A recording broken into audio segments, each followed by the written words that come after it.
Hi, I'm James McGuire, and on today's eSpeaks, we're talking about ransomware and ransomware attacks, how to handle them, how to not handle them.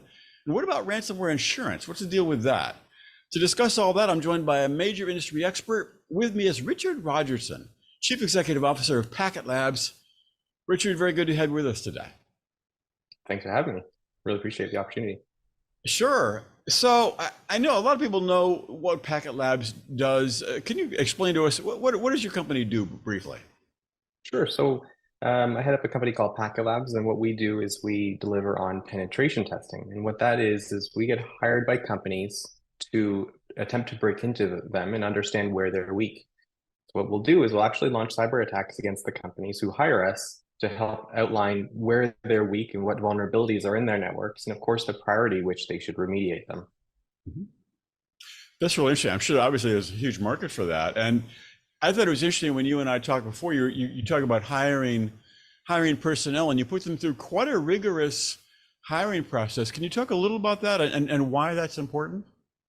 Absolutely. So the hiring process that we have, we actually put our staff through a rigorous 24-hour evaluation. And what that is it's a lab environment where they connect into over a VPN, and they're given 24 hours to demonstrate, can they break into systems? And this is really the rubber meeting the road of what can you do and how far can you get? A lot of times what happens in pen testing is you can discover certain vulnerabilities, but to actually drill deeper into them, you need to have the passion. And those who are willing and excited by the concept of a 24-hour challenge, they're the ones who are finding those vulnerabilities that may have gone unnoticed. The ones that keep us up at night or land in the newspaper. They're the vulnerabilities that cause the critical data breaches. And we find that having a certain threshold of caliber of staff, having a designation that is the 24-hour exam, it really helps us stay up with the attackers and the motivations they have as well. It helps us vet and make sure that the people we have on staff are incredibly passionate about what they do. Because it's so easy to throw in the towel and say, I ran whatever, vulnerability scan, and here's the results. But it's the folks that are willing to grind through a 24-hour challenge from 7 a.m. to 7 a.m. in which sleep is completely optional to be able to demonstrate what vulnerabilities they can find in client networks. And that really has a tremendous differentiator from a reporting perspective. We find things and we ask these questions all the time from our clients. How in the world did you find this? We've had other firms that have come in and done assessments, but they missed that finding. Why did you find it and they didn't? And it comes down to the passion and making sure that we're evaluating staff at that level. And one of the other pieces that is very critical is we have this core value on our team. It's no egos ever. And it's very hard in our industry because you can get very far with having an inflated value of what you think you can find. But what it comes down to is the people who are willing to ask the questions to learn more and dig deeper, they find way more vulnerabilities versus the ones that come to the door and say there's nothing more to find. I know what I know. They're not going to learn any more. They're not going to be able to keep up. Mm-hmm. You can't rest on your laurels, especially in this type of an industry. It's ever changing. Every single day, there's a new vulnerability that comes up. And we need to constantly be looking and exploring and learning more about those things because they're constantly changing. You just can't stay up with them if you don't. Sure, I mean, I totally understand that because there's so much at stake, and some of the confidential information, the cybersecurity wall, so to speak, is really sacred to many companies, of course, because they're protecting their really the corporate jewels. What about the issue of ransomware? And obviously, we hear so much about ransomware these past few years, so many headlines. What do you advise companies in particular? And what about the idea of insurance? Because I know that providers will offer ransomware insurance, but it's a very difficult thing. What are your advice here? Yeah, so the question of insurance or not insurance is always a difficult one, but I think it all comes down to understanding that security is really made up of layers, and it's really looking at things from different perspectives and making sure you have coverage. So having insurance coverage, it used to be as the simple question of have you been breached and how many employees do you have? And that's how the cyber insurance providers were kind of doing that check.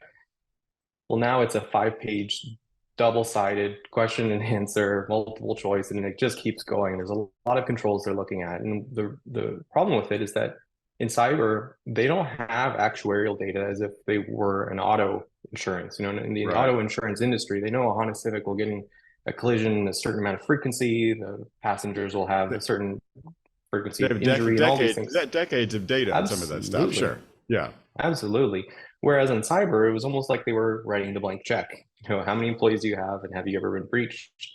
And we've kind of gotten into this sticky situation where the insurance providers, not all of them, but some of them were actually preferring to pay out the ransom than to restore from backup or to Mm. restore otherwise, because it's more Hmm. expensive to do the full rebuild from the ground up than it would be to pay out the ransom. And the ransomware operators know this. And so they're setting their prices almost like an appraisal when they get into a Oh, client network.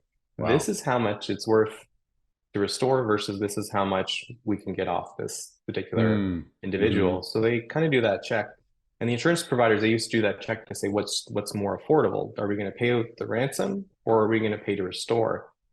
And this question is obviously it's fueled a wave of ransomware where we've had an enormous ramp of ransomware where you pay out a ransom, you're basically allowing or funding the next wave, the next attacker that's targeting the next business. And I think a Hmm. lot of companies, they struggle with how do you solve this problem? Do you wait to get hit or do you buy insurance? And it's always a tricky thing. But what it comes down to is you have to drill into your network and understand your network from an attacker's perspective. You have to think like an attacker in order to understand what they'll be doing in your network to know what controls you should have in place, back to the kind of the onion concept. Hmm.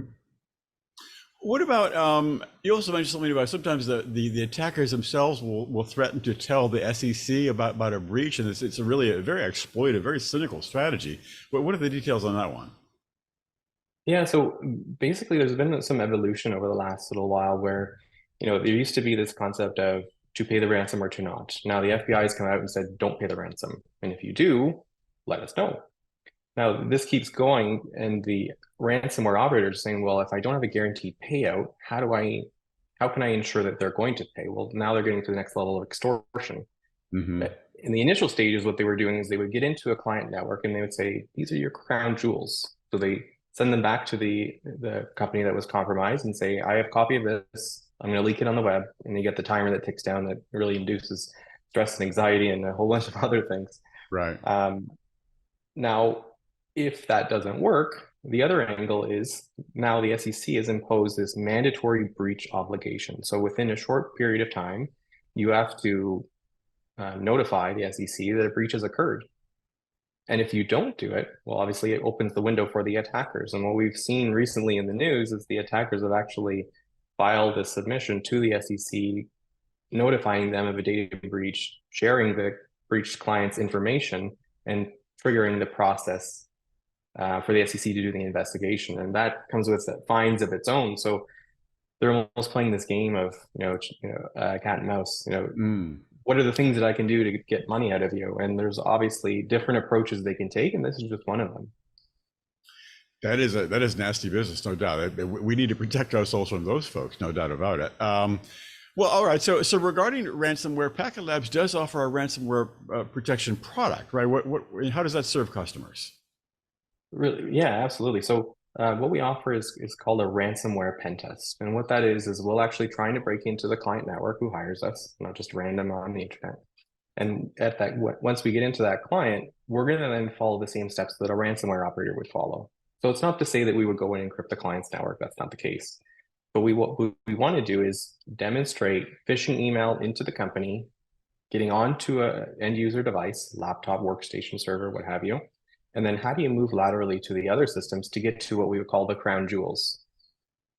At that point, what we'll actually do is demonstrate on the desktop, we'll create a folder, put a bunch of fake files because there's files on there, and demonstrate that we can encrypt those with our own malware.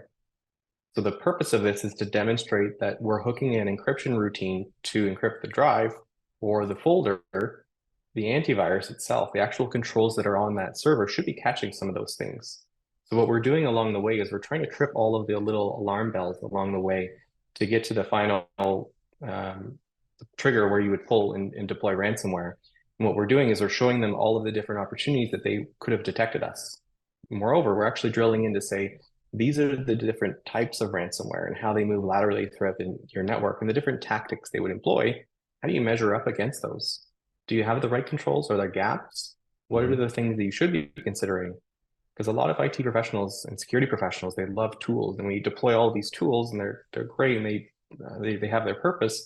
But it's the processes that we really need to drive home. We need to make sure that we're doing the right things, Hmm. and we have the technologies configured the right way. But it's not just technology silver bullets anymore. Like we don't have that. That's not in our back pocket. We definitely have to do a whole lot of things at once. And when you go through and test yourself with a pen test, you get to demonstrate whether or not someone could break in, and you get to learn what they did and how they did it, and as well compare to your security operations team.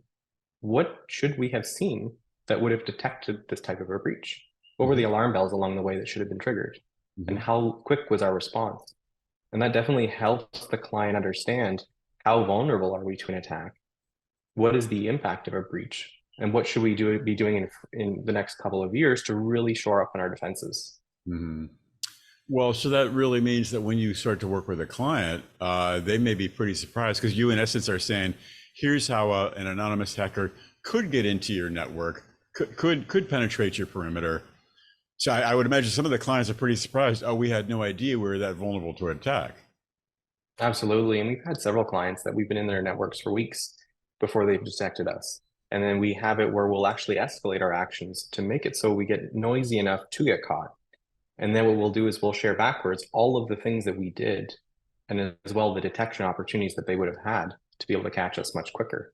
Hmm. So we do want to get caught eventually in our assessments because we're doing this, to help improve security. And Sure. as well, we're trying to outline all of the potential gaps that may exist because we all go and deploy technologies, but again, we don't know if they're enough unless we get breached or we bring in someone to simulate a breach, which is what a pen test delivers on. Right. Well, I think the big question is the future of cybersecurity and ransomware, because many companies want to be doing what they can now to get ready for that in the future. So, as close as you are to the market, I mean, what do you see? What do you predict for the future of ransomware and cybersecurity? A couple years out, 2, 3, 4 years out? What's going to be going on, and how can companies get ready for that now? Yeah, great question. So the future of ransomware, I think it's definitely going to be on the rise. We're already seeing a remarkable uptick in ransomware and the amount of attacks that we're seeing, as well as amount of clients who are being impacted by ransomware. And I think that trend is going to continue. The whole cache for data kind of thing. It's going to continue to persist. But what clients need, or which customers really need to be looking at, is how do we make sure that our network is secure? How do we test but verify that we have the right controls in place?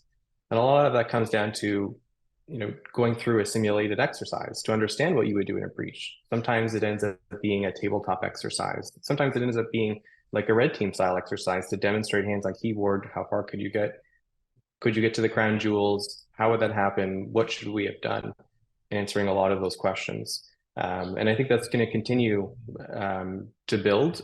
And we're still going to have this cat and mouse game of, is our antivirus capable of detecting? But you always need to test and verify. And I think a Mhm. lot of the attacks what we've seen over the past few years, as well to forecast the future, they all pry on the human element. We're all humans by nature. We all have, the desire to do the right thing, to help the urgent case that comes up over email, the boss that needs the gift cards, and Sure. all these sorts of things. Right. So what it comes down to, we have to train our people. That's going to continue to be a common theme. Is the people end up being the weakest link? Isn't that the truth? I mean, the people who put their password on a sticky and tape it to their PC, that they might be part of the problem. But at any rate, I mean, do you think there'll come a time where ransomware is largely obsolete because companies of a certain stature, companies that can really afford it, can at least really get to a level of cybersecurity where ransomware is a thing of the past, or not necessarily?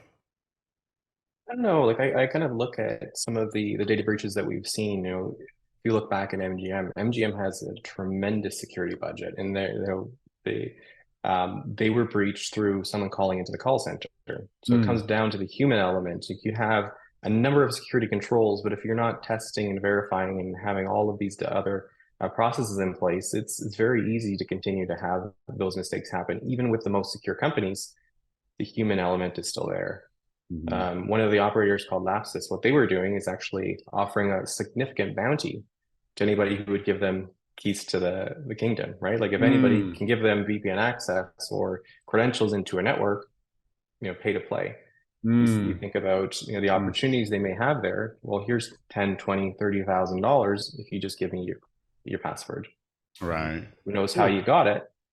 So it ends up being quite brutal from that perspective. But we're going to continue to have the human element as far as the vulnerabilities go, and as well as in the technical landscape. There's going to continue to be vulnerabilities that are there. So I don't know that there's anything outside of like going through an exercise consistently to really prepare your team for this type of an incident. It's going to continue to be a common theme that everybody needs to always test but verify. Sort of like the whole fire drill thing. Like in the early days when we didn't have a run a fire drill to make sure that everybody gathers in the right place of the parking lot, it was chaos. We didn't know what doors to go out. We didn't know what to do. But when you go through the process and you go through the structure of making sure that everybody does know and running simulated drills to see what they do and make sure they're doing the right thing, then you have an opportunity to help reduce the potential for anything like this happening. And that's what a pen test would do as well. Important stuff, to be sure. Richard, I think you said it. A lot of good material. I definitely learned quite a bit. Thank you so much for sharing expertise, and please come back and talk with us again sometime. Thank you. It'd be my pleasure.